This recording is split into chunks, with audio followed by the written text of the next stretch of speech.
lixo. Enquanto a proposta não sai do papel, os vereadores continuam discutindo o uso de combustíveis e energia ecologicamente corretos na série de debates que marcaram a Semana do Meio Ambiente.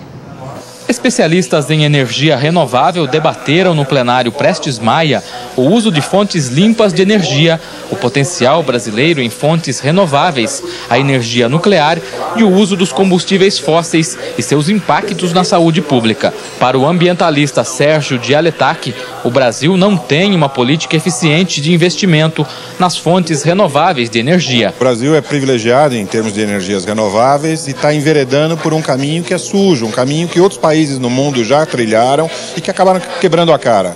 Então, combustíveis fósseis do tipo carvão mineral, a gente agora tem construção de usinas a carvão mineral que virá da China esse carvão, quer dizer, é muito complicado essa utilização de combustíveis que o mundo inteiro está abandonando. Para ele, o Brasil é um país privilegiado em fontes de energia limpa, mas não trabalha para o aproveitamento deste potencial energético. A Universidade Federal de Pernambuco, por exemplo, forma profissionais do mais alto nível. Esses profissionais formados em Pernambuco, em Recife, vão embora para a Dinamarca, para a Noruega, para a Alemanha, para trabalhar nos países top de energia eólica, aproveitamento do vento para gerar eletricidade, porque a gente não tem um parque industrial aqui, gerando empregos no país, aproveitando o conhecimento que o país já tem, produzindo os equipamentos para exportação para o mundo inteiro. Quer dizer, nós estamos perdendo oportunidades de negócios, perdendo a oportunidade de gerar empregos aqui, de movimentar a nossa economia. O debate sobre matriz energética brasileira e as fontes limpas e renováveis foi coordenado pelo vereador Pena.